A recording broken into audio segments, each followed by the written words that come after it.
Allo dia tonga soa ato amin'ny fandaharana Jeanne Forêt Santé aty Canada indray ianao. Ny resantsika anio zany dia fandaharana maro mpagataka ny ray aman-dreny izay nagataka tamiko ny fomba fitaizana ny tanora ary indrindrandrindra zany dia ny eo amin'ny lafin'ny fidorohana zava-mahadomelina. Ety amin'ny tany vaventy toy ny Amerika Avaratra sy ny Eropa dia tena phénomène social mampatahotra dia mampatahotra tokoa ny firongatry ny fifohana zava-mahadomelina indrindrandrindra zany dia eo amin'ny tanora. Ary io zavatra io zany dia efa manomboka mahazo vahana zany any amintsika any Madagasikara ka mila mitandrina dia mitandrina na ny ray aman-dreny na ny mpitondra fanjakana sy ny mpanabe ary ny tontolon'ny fiarahamonina satria ny tanora no hoavin'ny firenena iray.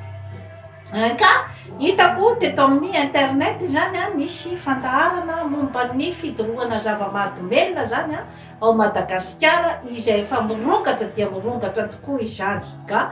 dia anome ny hevitro sy ny fomba fijeriko zany ny tenako amin'ny zavatra toy izany. Tsara marina fa eto amin'ny fandaharana Jeanne Forêt Santé dia sanatria akory tsy manome fandatsana na sanatria manome moral be fahatany ny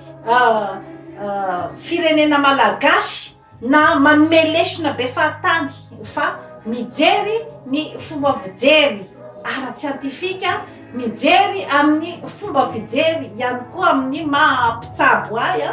mijery ihany koa ny amin'ny fomba fijery ny amin'ny hoe maha-olotsotra ahy izany zavatra rehetrarehetra izany ary ny maha-reny ahy koa zany indrindraindrindra ka manoloana ny zavatra toy ireny zany dia ny tsara fantatritsika dia manomboka eo amin'ny fanabeazana daholo ny zavatra rehetrarehetra ary ny zavatra izay teneniko eto dia asa matahotra fa misy ny expertise ny amin'ny maha hoe dokotera dia misy ihany koa ny hoe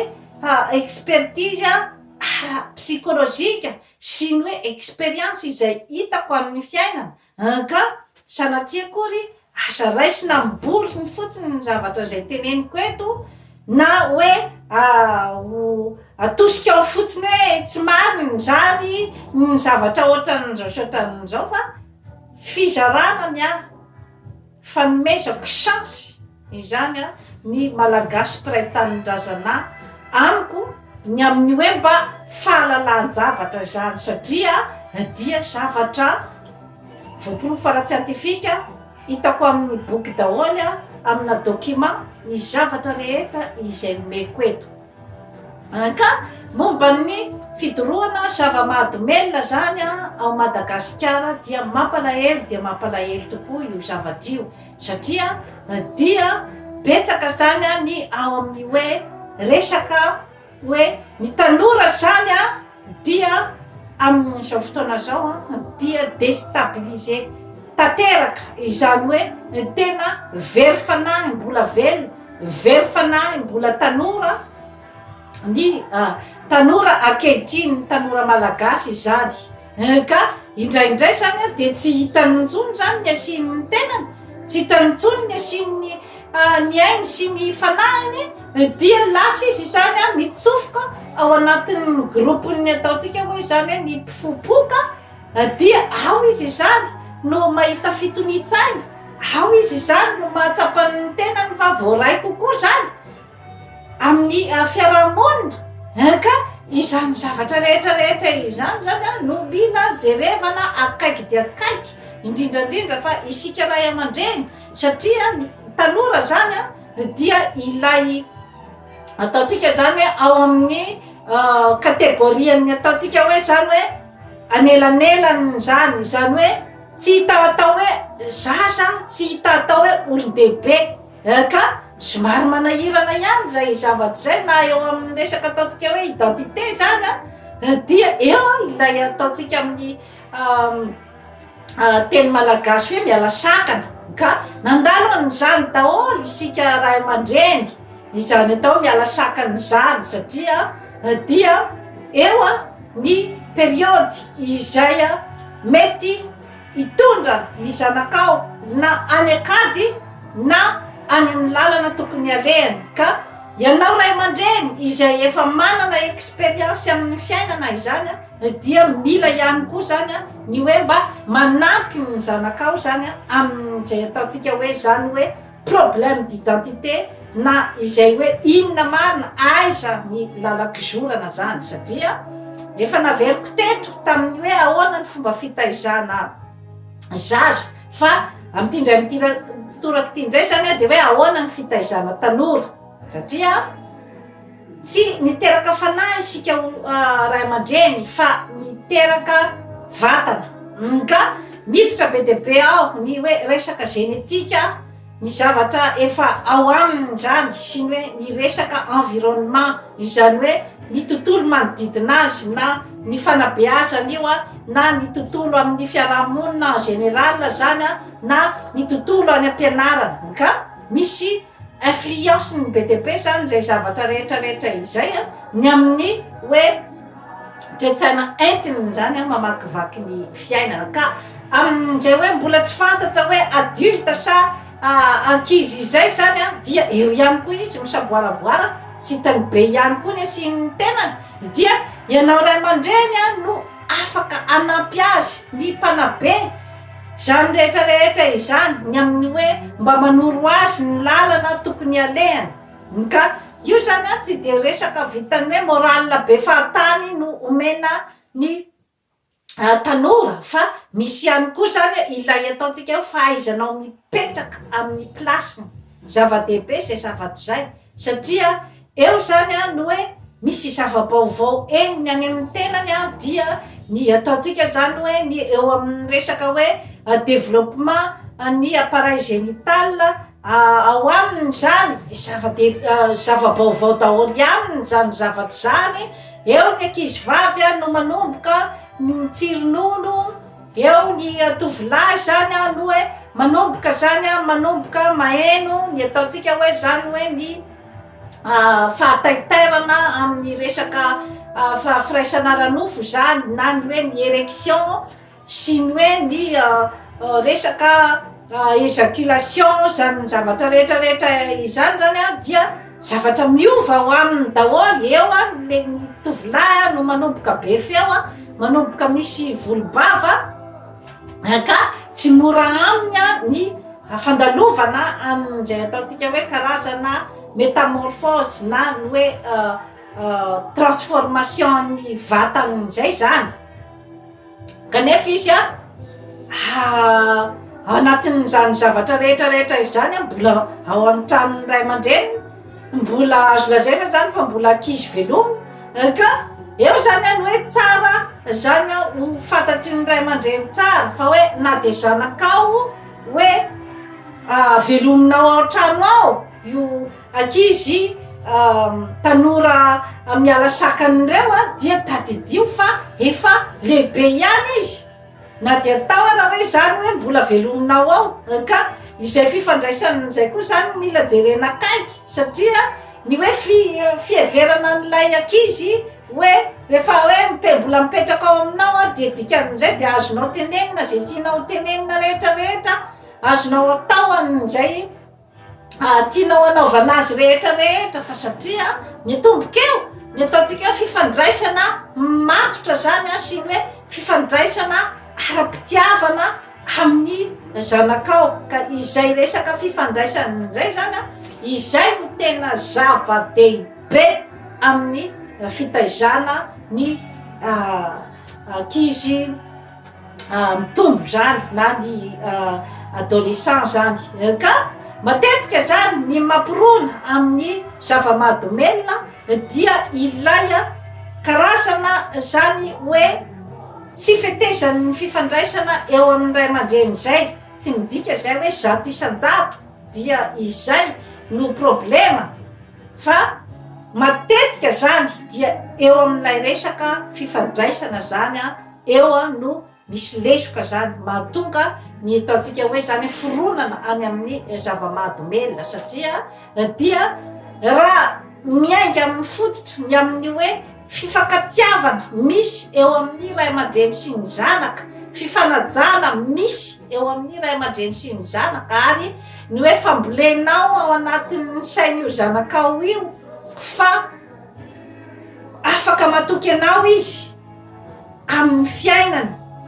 afaka anakinany ny zavatra rehetra ny tsy ambaratelony ianao, tsy misy sakatsakana ny momban'izay, fa hoe raha ohatra ka hoe dia ataoko angamba fa isy kokoa ny ataontsika zany hoe ny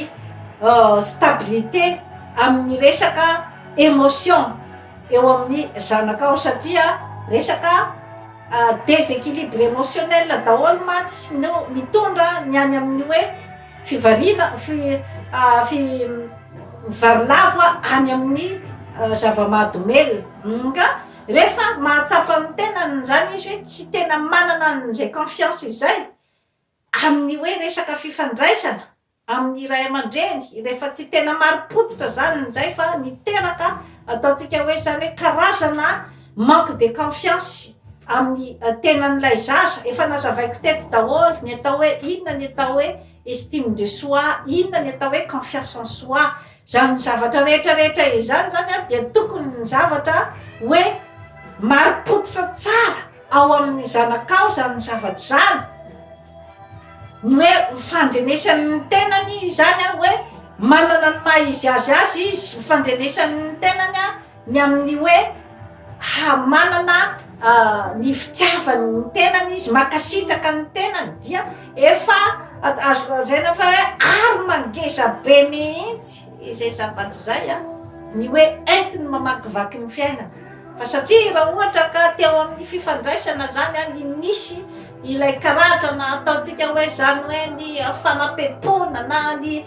resaka hoe la de zaza tsy mahay ninina, maninona ny zokony anahy no tsara ny notiny, maninona no mahay matematika,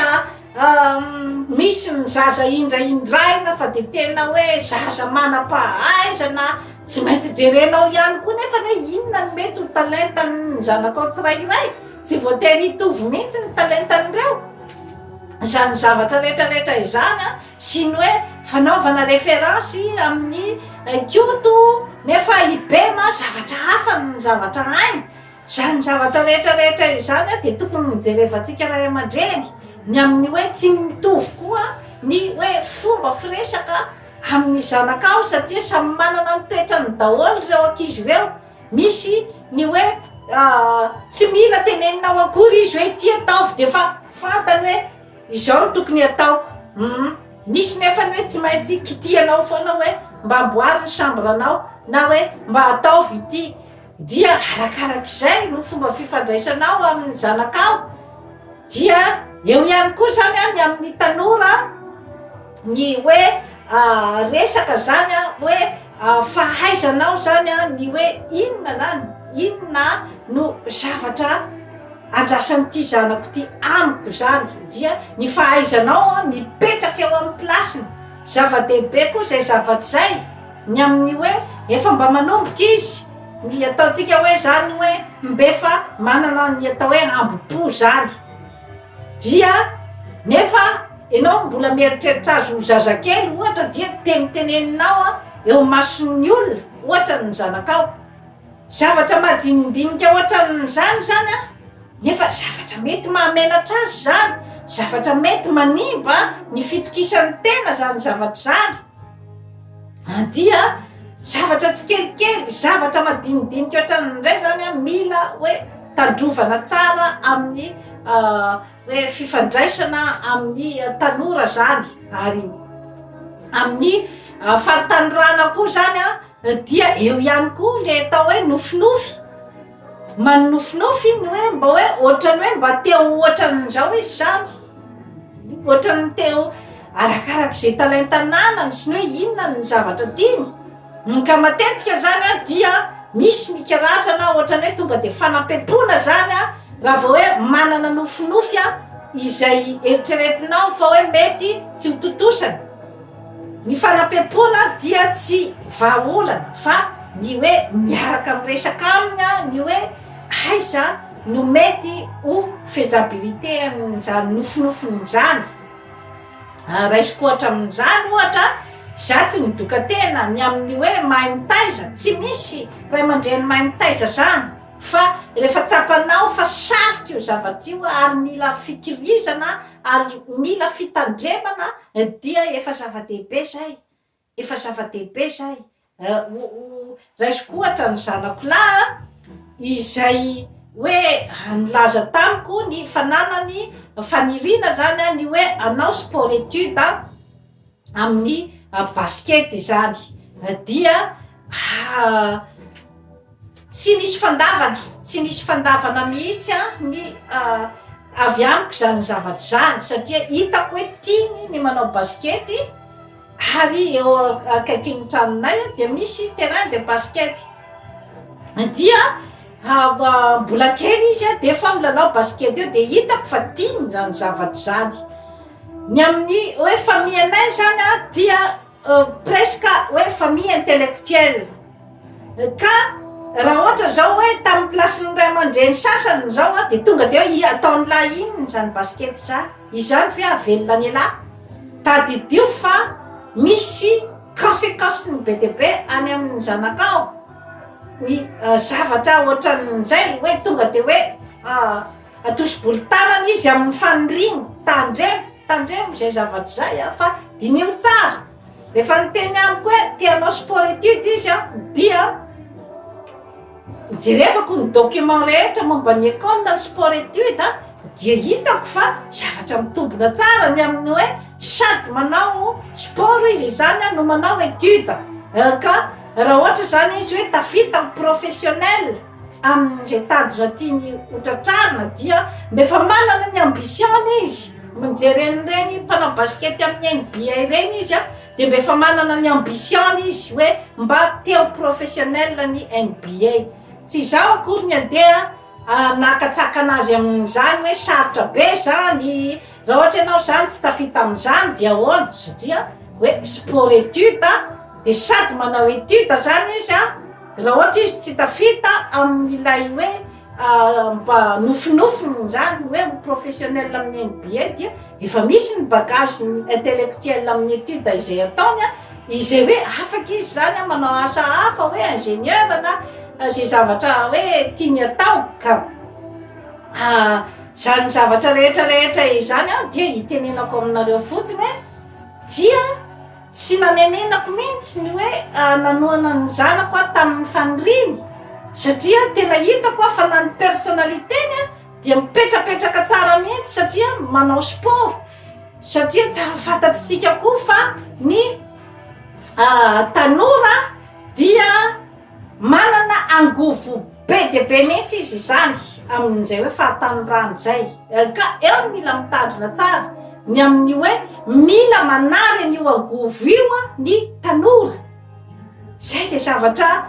tsara ho fantatry zay. Ka raha ohatra zany ilay angovo ao aminy no tsy hitany hoe inona ny ampiasana azy, zany hoe tena zava-doza zany eo amin'ny tanora dia ilay atao hoe ennui na ny fahasoresorenana, zany hoe tsy mahita zavatra atao, tsy mahita occupation, tsy mahita hoe zavatra mba anariny fotoanany, anariny zay énergie goavana be ao aminy zay, ka raha ohatra izy zany tsy afaka manary an'ilay énergie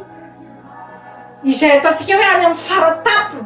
amin'ny hoe mahatanora azy de izay lay hoe midonana-poana izy indraindray soreny izy tsy hitany ataony dia lasa izy mandeha mifoka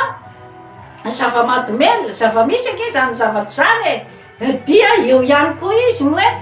raha ohatra koa izy tsy mahita hoe aiza ny anariny an'ilay énergie dia zay izy lay andeha ilalao fity, andeha irevy eran'io mitady ny fahafinaretana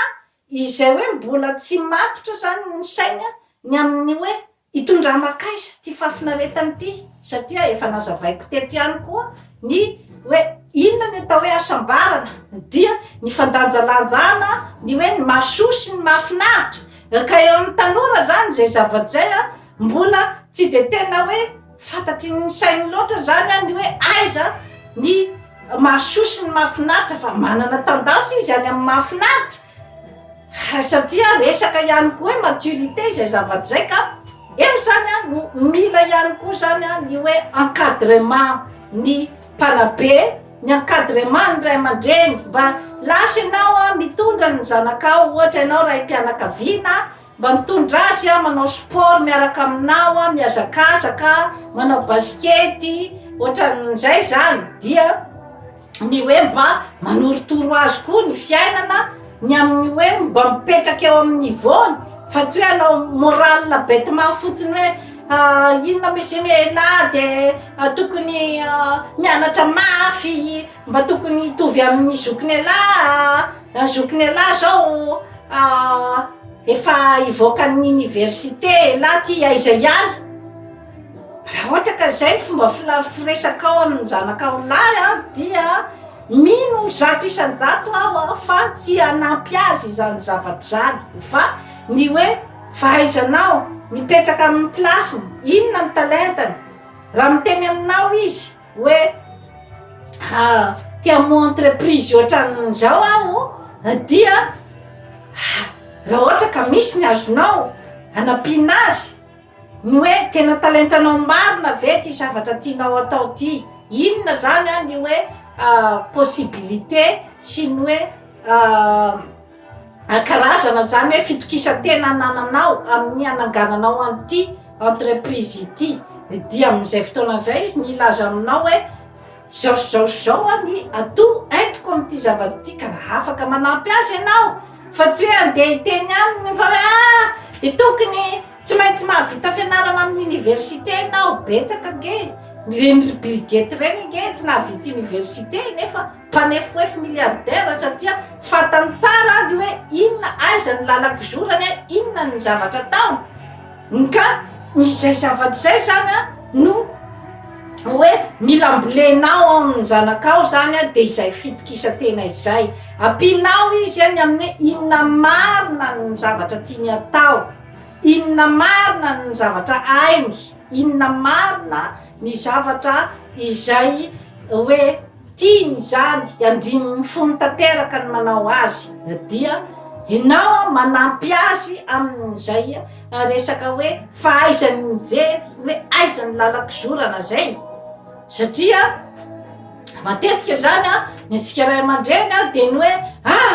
tsy ela fe mba manao dokotera fa satria ohatrao fantatrao ve hoe zay ve ny tena tadiaviny zay ve ny tena tiany ka eo zany no mipetraka ny zavatra rehetrarehetra raha ohatra koa anao aloha hoe hitanao zany lay zanakao tsy de tena manana décision dia amin'izay fotoana zay no ampinao izy hoe tsy mba tianao ve ny zavatra ohatraohatran'izao raha ohatra ka mba hoe afaka apiko ianao ny amin'ny hoe raha ohatra domaine anao zany le izy dia hoe mba apiko ianao zany ny amin'io resak'io raha ohatra ka miintéressé anao tsy misy fanerena tsy misy izay ataontsika hoe zany hoe karazana fahaisana ny conversation ny fahaisana miaraka amin'ny tanora zay zany izay no zava-dehibe amin'ny hoe fambolenao ny fananany fitokisantena zany ka vitsivitsy kokoa zany ny ataontsika hoe ny riska andehanany any amin'izany atao hoe zava-mahadomely zany raha ohatra ka hainao tsara ny maka ny confiance ny zava-dehibe zay zavatra satria tsy zavatra moramora kory zany hoe maka ny confiance ny olombelona zany na de atao hoe zanakao zao tsy moramora zany ka ny hoe mampianatra azy tsikelikely raha tovovavy izy de ampianarinao tsikelikely any amin'ny hoe ahoana zany fiarahana amin'ny tovolahy zany inona efa nampianariko tety daholo ny hoe ahoana ny fifampisitona ny lehilahy sy ny vehivavy ampianarina ny zaza zany zavatra zany ampianarina azy fa rehefa manao firaisana lanofo tsy misy fitandrovana dia habevoka zany zavatra zany mila ho fantatry ny tovovavy kely zany ny tovolahy koa mila mahafantatra an'izay satria responsabilitény raha ohatra ka mahabevoka zanak'olona izy mahabevoka tovovavy ka izany zavatra rehetrarehetra zany dia mila takta ihany koa ny fomba fifandraisana amin'ny tanora satria raha ohatra ianao ka dia mieritreritra amin'ny tenanao fa dia olona tonga lafatra,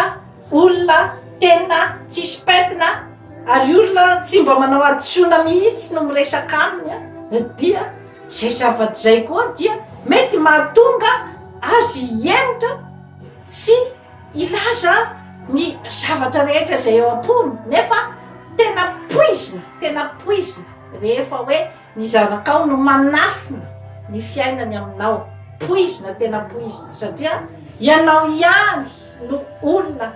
izay ataontsika hoe zany hoe afaka miosina aminy ao anatin'ny fotaka rehefa hoe misy ny zavatra tsy fahombiazana amin'ny fiainana na miana dia asehoy azy fa tianao foana izy na nisy erreur vitany, tianao foana izy na iza na inona ny safidiny. Zay zavatra zay zany dia tsara koa zany apetraka amin'ny ankizy fa tsy hoe rehefa tsy manao ny zavatra ohatraohatran' zao zany ny tianay ataony anahy de rehefa tsy manao an'izay de lasa fahavalony zany papa sy mama sy ny olona rehetra ao an-trano. Zany zavatra zany ty zavatra tena mamoa fady amin'ny fiarahana amin'ny tanora zany zavatra zany fa tokony foana ianao zany hoe hahotsapany fa namany akaiky ary na ny fomba fiteny ara dia mba manao ny fomba fitenin'ny tanora ianao, mba manao ny vocabulaire miara-mey aminy nefa en même temps izany dia ny hoe mba mitarika azy foana zany ny amin'ny hoe amin'ny lalana izay tokony alehany. Tsy misy olombelona tsy diso akory eto ambonin'ny tany raha sanatrian'izany hoe efa tafiditra tao anatin'ny zava-mahadomelona ny zanakao vao fantatrao dia tsy zay akory no andeha hanilianao azy sy hoe eritreretanao any fahafahambaraka amin'ny fiarahamonina fa zazadala hoaiza re tia aiza nisy tiana zanakao foana io tadiaviny ny vahaolana miaraka aminy. Inona ny olana? Tadiaviny ny vahaolana miaraka amin'ny dokotera mpitsabo, miaraka amin'ny mpanabe, miaraka amin'ny an'ireny association reny, mitodika manokana ihany koa amin'ny mpitondra fanjakana, jereo akaiky ny momba ny tanora mba asio an'ireny karazana association mitaiza tanora ireny ny amin'ny resaka fanatanjahantena dia mba asio tosika bebe kokoa ara-bola, asio maso bebe kokoa ny resaka fanatanjahantena, asio maso bebe kokoa ny hoe mba fanantenan'ny tanora amin'izany atao hoe entreprenariat izany tokony hoe tena atao zava-dehibe mihitsy amin'ny hoe fiainam-pirenena zany ny fandrisihana ny tanora amin'izany atao hoe entreprenariat izany satria tsy ampy akory ny plasy rehetrarehetra amin'ny hoe anao fonctionnaire, tsy ampy ny plasy rehetrarehetra ny amin'ny hoe andeha anao mpitondra fanjakana na andeha anao mpiasa birao na ary eo ihany koa mantsy eny no tena hoe itoeran'ny fandrosoan'ny firenena anankiray. Efa hitako aloha hoe mbefa manao zay hafany aloha zany ny présidentsika dia Andriamatoa Andry Nirina Rajoelina zany ny mba manao an'izay hoe ohatrany hoe karazana savalalana amin'ny entreprenariat-ny jeune zay. Efa tsara de tsara zany ny initiativany amin'izay resaky zay ka dia aprisiana zany ny hoe mba anohizany an'izay projet izay satria ao anatin'ny fahamarozan'ny entrepreneur tompo-tany no ahafahana mampandroso bebe kokoa zany ny firenena satria eo any misy ny hoe leadership ny resaka responsabilité satria raha ohatra ka tsy manana n'izay hoe esprit na leader, tsy manana n'izay leadership zay zany ny akabeazan'ny olona amin'ny firenena anankiray dia azagaka raha ohatra ka entina foana, raha ohatra ka entin'ny firenena vaventy foana ianao satria tsy manana n'izay atao hoe leadership, tsy manana n'izay hoe famoronana izay, aka izy daholo namorona ny akabeazan'ny zavatra rehetra eto ambonin'ny tany ka azakaka raha ohatra ka hoe mbola ao ambaniny domination foana ianao, fa ao anatin'izay hoe fampirisiana zany ny tanora hiditra amin'izay hoe entreprenariat leadership zay dia responsable izy, responsable ny entreprise izay natsangany, responsable ny succès ny inona moa izy teo sy ny fahitin'ny entreprise ataony dia zany toe-tsaina zany dia mandeha ihany koa amin'ny fiainany andavanandro, amin'ny fiainany amin'ny zavatra rehetra zay ataony, responsable izy ny ao amin'ny fianakaviana izay natsangany, satria ny hoe miasa amin'olona foana zany, miasa braosy ny any manjary mialatsiny fa tsy hoe akory hoe manakina fa manjary tsy de manome responsabilité loatra zany ny olom-pirenena io zavatra io, satria dia hoe mamboly voky tsy mamboly voky zay ny hoe terme fonctionnaire dia mandray vola foana izy, na miasa izy na tsy miasa, na mamorona izy na tsy mamorona, na mety na tsy mety ny zavatra atao ao am-piasana dia mandray vola foana izy. Kanefa raha ohatra ka hoe manana n'izay hoe esprit na leadership sy ny hoe entreprenariat izay ny akabeazan'ny olona zany dia hisy kokoa ny atao hoe responsabilité eo amin'ny firenena, ary hisy ihany koa zany ny ataontsika hoe zany hoe ny fikirizana sy ny hoe tsy fandanidaniam-poana ny énergie izay ananany, fa mba hoe hoentina zany ny énergie amokatra zavatra tsaratsara kokoa, satria ao anatin'ny ataontsika fandanidaniam-poana ny énergie daholo ny fidorohana zava-mahadomely,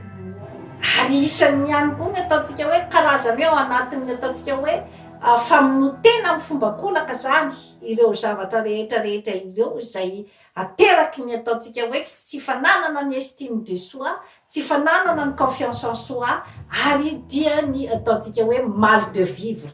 Ka izany no ezaka ataoko eto amin'ny fandaharana zany forêt santé, satria maro dia maro koa ny ao ambadiky ny hoe mahatonga ny olona mandeha midoroka zava-mahadomelina, dia eo ihany koa ireny karazana hoe maladie chronique, aretina mamizambizana amin'ny fiainana andavanandro izay nitantaraiko teto, nefa hoe mety tsy fantatrilay olona ny eo amin'ny sakafo izay hoanina, ohatra hoe olona zany misy hypertension artérielle izy kanefa tsy mahafantatra, misy diabeta kanefa tsy mahafantatra, misy dépression nerveuse kanefa tsy mahafantatra. Ny antony anaovako ny développement personnel eto dia ny ahafahan'ny olona anankiray hoe ahoana ny fomba fifaneraserako amin'ny